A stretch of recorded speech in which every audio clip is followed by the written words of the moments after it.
Assalamualaikum warahmatullahi wabarakatuh. Nama saya Farhan Arif Rahman dari Prodi PAP semester 2 pagi akan memaparkan materi mengenai pengembangan sumber daya manusia dari mata kuliah Manajemen Sumber Daya Manusia.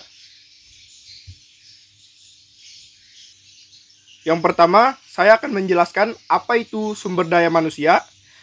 Menurut Hasibuan 2016, sumber daya manusia adalah ilmu dan seni yang mengatur hubungan dan peranan tenaga kerja agar efektif dan efisien membantu terwujudnya tujuan perusahaan, karyawan, dan masyarakat.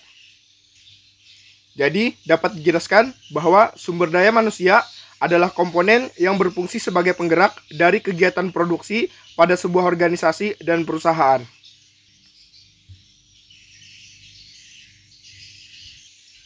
Kemudian yang berikutnya, saya akan menjelaskan arti dari pengembangan sumber daya manusia. Menurut Harjana tahun 2011, pengembangan adalah kegiatan-kegiatan belajar yang diadakan dalam jangka waktu tertentu guna memperbesar kemungkinan untuk meningkatkan kinerja. Jadi, dapat dijelaskan bahwa pengembangan sumber daya manusia adalah usaha yang diberikan kepada karyawan perusahaan untuk meningkatkan pengetahuan dan kualitas pekerjaan agar dapat membantu pencapaian tujuan perusahaan lebih baik. Kemudian, tujuan pengembangan sumber daya manusia. Tujuan pengembangan sumber daya manusia adalah yang pertama, meningkatkan kualitas pekerja atau karyawan. Yang kedua, memajukan perusahaan atau organisasi. Kemudian yang berikutnya adalah strategi pengembangan sumber daya manusia. Strategi pengembangan sumber daya manusia menurut John tahun 1928 ada 6 poin yang dapat dilakukan. Yang pertama adalah pelatihan. Pelatihan untuk mengembangkan keterampilan dan kecakapan karyawan. Yang kedua, pendidikan. Pendidikan guna menambah pengetahuan karyawan pada posisi jabatannya. Kemudian yang ketiga adalah pembinaan. Pembinaan dapat membantu karyawan agar lebih disiplin dalam pekerjaannya. Yang keempat, rekrutmen. Rekrutmen yaitu menempatkan karyawan pada jabatan yang sesuai dengan skill atau keahliannya. Yang kelima, kesempatan. Karyawan diberikan kesempatan untuk memberikan gagasannya agar dapat memajukan perusahaan. Kemudian yang terakhir adalah penghargaan. Pemberian penghargaan atas kinerja yang diberikan karyawan kepada perusahaan. Kemudian yang berikutnya, apa saja manfaat dari pengembangan sumber daya manusia? Ada 2 manfaat yang bisa didapatkan dari pengembangan sumber daya manusia. Yang pertama adalah manfaat pelatihan dan pengembangan sumber daya manusia bagi perusahaan.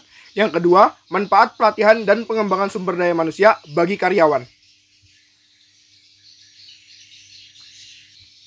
Ada 5 manfaat pengembangan sumber daya manusia bagi perusahaan. Yang pertama, perusahaan dapat mempersiapkan apabila ada tantangan yang akan datang di masa depan. Yang kedua, perusahaan akan mampu beradaptasi dengan cepat dalam mengikuti perkembangan zaman. Yang ketiga, perusahaan akan mampu bersaing dengan perusahaan lainnya dengan sumber daya manusia yang mendukung. Kemudian, perusahaan dapat memberikan produk dan jasa yang berkualitas dan memberi citra positif kepada nama perusahaan. Yang terakhir, perusahaan dapat mempersiapkan karyawan yang dapat diberikan promosi jabatan, yaitu kenaikan jabatan sebagai penerus dari perusahaan. Kemudian, ada 4 manfaat pengembangan sumber daya manusia bagi karyawan. Yang pertama, produktivitas kerja karyawan dapat meningkat. Kemudian yang kedua, meningkatkan pemahaman dan rasa tanggung jawab karyawan kepada job desk atau pekerjaannya. Kemudian yang ketiga, meningkatkan skill, keahlian, dan kedisiplinan karyawan kepada pekerjaannya. Kemudian yang terakhir, meminimalisir kesalahan yang dapat merugikan dirinya dan perusahaan.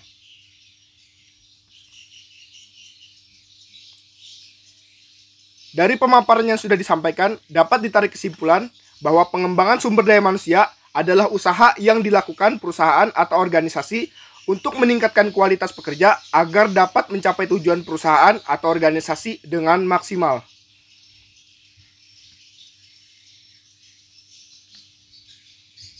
Demikian materi yang dapat saya sampaikan.